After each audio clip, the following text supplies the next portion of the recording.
Hi friends, welcome to my YouTube channel taste of home. ഇന്ന് ഞാൻ ഉണ്ടാക്കാൻ പോകുന്ന റെസിപ്പി മട്ടൻ ബിരിയാണിയുടേതാണ്.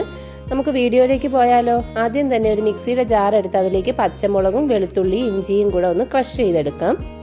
അതിനുശേഷം ഒരു കുക്കർ അടുപ്പത്ത് വെച്ച് ചൂടാക്കി അതിലേക്ക് ഓയിൽ ഒഴിച്ചു കൊടുക്കണം.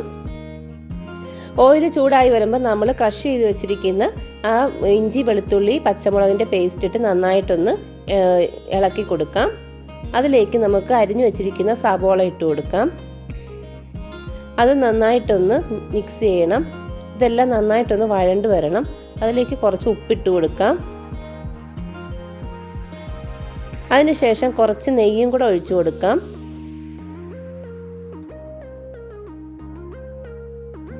ഇതിലേക്ക് നമ്മൾ അരിഞ്ഞു വെച്ചിരിക്കുന്ന തക്കാളി ഇട്ട് കൊടുക്കാം.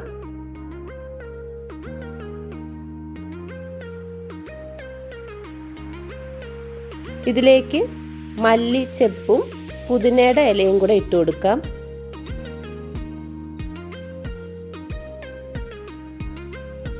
ഇതെല്ലാം കൂടെ നന്നായിട്ട് മിക്സ് ചെയ്യണം. ഇതിലേക്ക് കുറച്ച് ഗരം മസാല പൊടി ഇട്ട് കൊടുക്കാം. ഇതിലേക്ക് നന്നായിട്ട് ഇത് മിക്സ് ചെയ്ത് ഒന്ന് വാടി വരുമ്പോൾ ഇതിലേക്ക് നമുക്ക് മട്ടൻ കഴുകി വെച്ചിരിക്കുന്ന മട്ടൻ ഇട്ട് കൊടുക്കാം.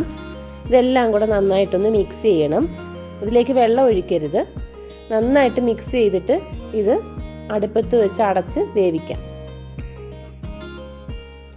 അതിന് നമുക്ക് റൈസ് തയ്യാറാക്കുന്നതിനായി അതിന് വേറൊരു പാത്രത്തിൽ നെയ്യ് ഒഴിച്ചിട്ട് അതിലേക്ക് ഗ്രാമ്പു പട്ട ഏലക്ക എല്ലാ സ്പൈസസും ഇട്ട് നന്നായിട്ടൊന്ന് അത് പൊട്ടി വരുമ്പോഴത്തേക്കിനും നമ്മൾ കഴുകി വൃത്തിയാക്കി വെച്ചിരിക്കുന്ന കൈമ റൈസാണ് ഞാൻ എടുത്തിരിക്കുന്നത്. അതിട്ട് കൊടുക്കാം. അത് നന്നായിട്ടൊന്ന് ഇളക്കി കൊടുക്കണം. ഇതിലേക്ക് വെള്ളം ഒഴിച്ചു കൊടുക്കാം. വെള്ളം ഒരു ഗ്ലാസ് അരിക്ക് 2 ഗ്ലാസ് വെള്ളമാണ് ഞാൻ എടുത്തിരിക്കുന്നത്. അപ്പം ഞാനിപ്പോൾ 2.5 ഗ്ലാസ് അരി എടുത്തിട്ടുണ്ട്. ഇതിലേക്ക് കുറച്ച് ഉപ്പും കൂടെ ഇട്ട് കൊടുത്ത് നന്നായിട്ട് ഇളക്കി ഇത് മൂടി വെച്ച് വേവിച്ചെടുക്കാം. റൈസ് റെഡി ആയിട്ടുണ്ട്. ഈ മട്ടൻ വെന്തിട്ടുണ്ട്. അതിലേക്ക് നമുക്ക് കുറച്ച് അരപ്പിട്ട് കൊടുക്കണം. അതിനായിട്ട് മല്ലിപ്പൊടിയും കുറച്ച് ഗരം മസാല പൊടിയും കൂടെ ഇട്ട് ഇതൊന്ന് ഈ വെള്ളം ഒന്ന് വറ്റിച്ചെടുക്കണം.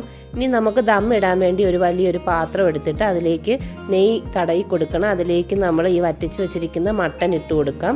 ഒരു ലെയറായിട്ടാണ് ഇട്ട് കൊടുക്കുന്നത്. ഇനി അതിലേക്ക് അതിൻ്റെ പുറത്ത് ചോറിട്ട് കൊടുക്കാം.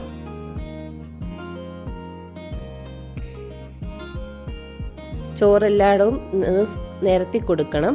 അതിനുശേഷം അതിലേക്ക് കുറച്ച് പുതിനയിലയും കുറച്ച് മല്ലിയിലയും കൂടെ ഇട്ട് കൊടുക്കാം.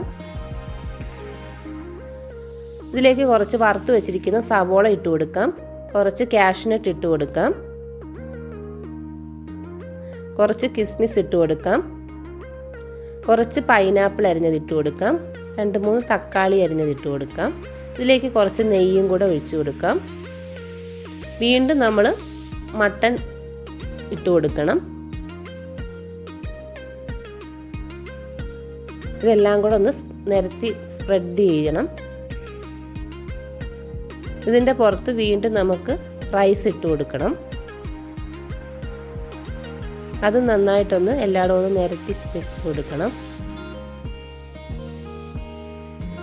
അതിനുശേഷം വീണ്ടും നമ്മൾ നേരത്തെ ചെയ്ത പോലെ തന്നെ കുറച്ച് നെയ്യ് ഒഴിച്ച് അതിലേക്ക് കുറച്ച് പുതിനയില മല്ലിയില എല്ലാം ഇട്ട് കൊടുക്കണം. നേരത്തെ വറുത്ത് വെച്ചിരിക്കുന്ന സവോള ഇട്ട് കൊടുക്കണം. കുറച്ച് കാഷ്നട്ടും കുറച്ച് കിസ്മിസും എല്ലാം കൂടെ ഒന്ന് സ്പ്രെഡ് ചെയ്ത് കൊടുക്കണം. ഇതിലേക്ക് കുറച്ച് പൈനാപ്പിൾ അരിഞ്ഞത് ഇട്ട് കൊടുത്ത് 2-3 തക്കാളിയും അരിഞ്ഞത് ഇട്ട് കൊടുത്ത് കുറച്ച് നെയ്യും കൂടെ ഇട്ട് ഇത് ദം ചെയ്യാനായിട്ട് വെക്കാം.